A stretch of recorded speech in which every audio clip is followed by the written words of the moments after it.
Ellen McCauley in Syracuse, New York, at Pray It Off. We talked a few weeks ago about the barriers to weight loss. And many people read that list, and especially when I said I was going to highlight one each week. And I think there's a few people in the group that said, I hope she doesn't highlight number 5, which is habitual inactivity. Because the last thing I want to talk about is exercise. And yes, I am going to talk about habitual inactivity. And let's talk, first of all, about why it's dangerous. You know, even if you're not gaining weight, even if you maintain the same weight, habitual inactivity can lead to fatal ailments like heart failure, type 2 diabetes.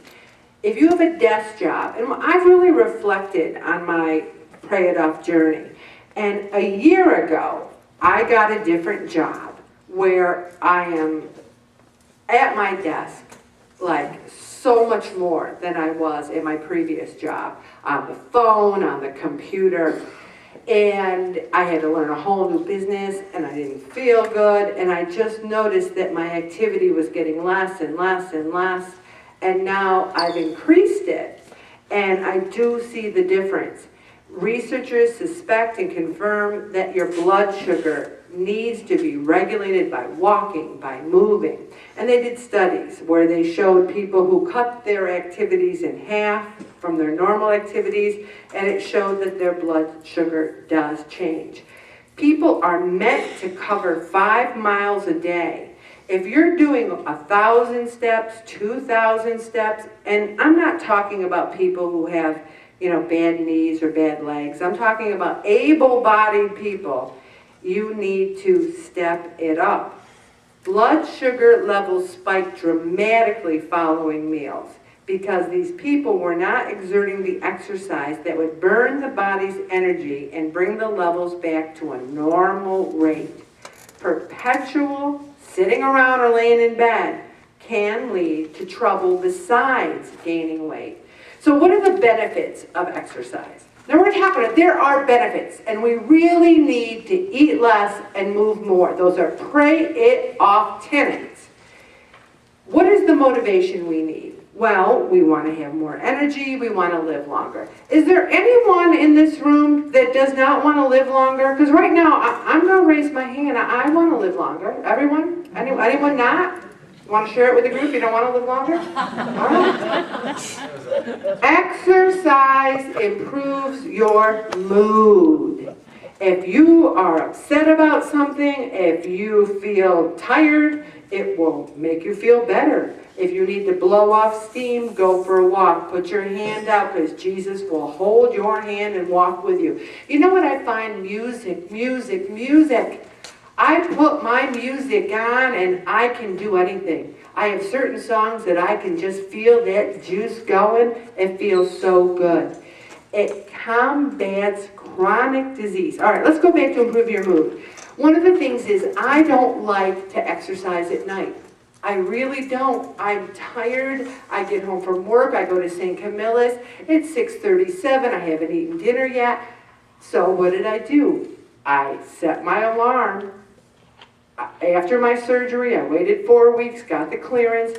5:15, I ride my bike at a high intensity, a half hour a day. I feel better. My legs feel better. You have to plan for it or plan a brisk walk. You might be sitting there going, well, I like to exercise at night. I don't care. Whatever you want. You can say, I really like to set my alarm for 2 o'clock in the morning and get up and exercise. Go ahead.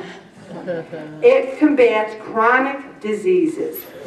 I used to, when I weighed in the 300s, I thought I was destined for knee surgery because my knee would hurt, it would hurt. I'd go to walk, I'd have trouble going. I had to ever go up the stairs, one stair in the foot, one stair in the foot. Now I climb the stairs.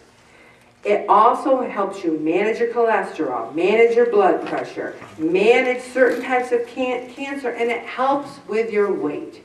Now you might say, well, you know what, Ellen, I exercise all the time, and I watch what I eat, and I'm not losing any weight. I'm just going to quit exercising.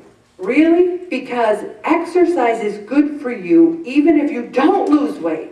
It helps your muscles, your breathing. It has inherent value. If people only exercise to lose weight, we'd have people who were exercising themselves to like 20 pounds. What about the marathon runners? What about these people? They exercise a lot. Our bodies are meant to move, but you can burn calories if it's brisk walking, brisk bike riding. It strengthens your heart and lungs. It helps you sleep better. I've never slept better than when I started Pray It Off. I used to sleep terrible. Now I work, I do Pray It Off, I exercise, I'm tired, I sleep. It helps you fall asleep faster. Now let's look at number 6. Exercise can put the spark back into your sex life. Now let's say that there are some people there are people that it does matter. And we're going to spend a great deal of time talking about number 6 right now. And I want everyone at the table to share how your sex life has improved from exercise. And we'll do each table each week. And this time we'll start with table 1. Okay. No one's volunteering.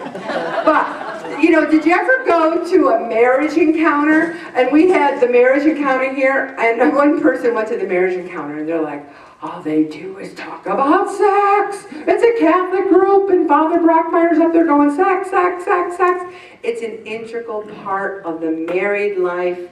It helps exercise helps your circulation. It helps you feel better about yourself. Think about that if that's something that interests you. Also, number 7, exercise can be, everyone, guess what it can be, everyone? Fun. Oh, it can be fun. Interesting story. You never know what you might be good at until you try it. You might say, I don't know about that Zumba. Now, I first did Zumba, and I told my sister about it. I'm like, man, I think you'd like this Zumba. She's like, I don't think I'll like it. I don't think it. She's a Zumba fanatic now. She's out there Zumba every chance she gets. Here's a story about exercise that you never know what you're good at. Vince went to NYU, and in his dorm, there's 2 big gyms, 2 pools, and one of the gyms has a whole wall that's this huge rock climbing. So he goes there, like the first day he's there for orientation, and he says, geez, I'd like to try this. He was so good at it that they've hired him as a job to teach other people how to climb these walls. He just started it. Who knew? I mean, he wasn't like going like, I'm leaving marching band, Mom, I'm going to go climb some walls, I mean, he didn't know he was good at it. How do you know that you're not going to be great at something? I might say, I'm no good at golf. I've never golfed once. I could be Tiger Woods. How do I know? I could be the best golfer in the world. How do I know? I never did it. I mean, putt-putt, I kill you at putt-putt, so I might be good. All right. 13 scientifically proven benefits of exercise. This is very much like the first one, so I'm only going to highlight some of them. And this is something that I've said before, and I'm going to say it really, really loudly. Some exercise is better than none. More exercise is generally better than less. And no exercise can be disastrous. Just do something, anything. We procrastinate, we complain, we're just like, I don't wanna, just get off the duff. It helps you live longer, it helps you develop your brain cells, your memory. Hey, look at this, improve sexual function and better sex life. It's everywhere, oh my gosh. It's a powerful antidepressant. When you're moving, don't pay attention to the guy behind the curtain in table 3. Exercise is a powerful antidepressant. I don't know about you guys, but when I'm eating right and exercising, I feel better psychologically, I feel better physically. When I'm laying around feeling sorry for myself, eating bonbons, I feel worse. No one ever said to me, you know, Ellen, I went on a 3-day food binge this week because I was so depressed, and guess what? I feel awesome. I feel so good about myself, I'm happy. No one says that. They're like, oh, Ellen.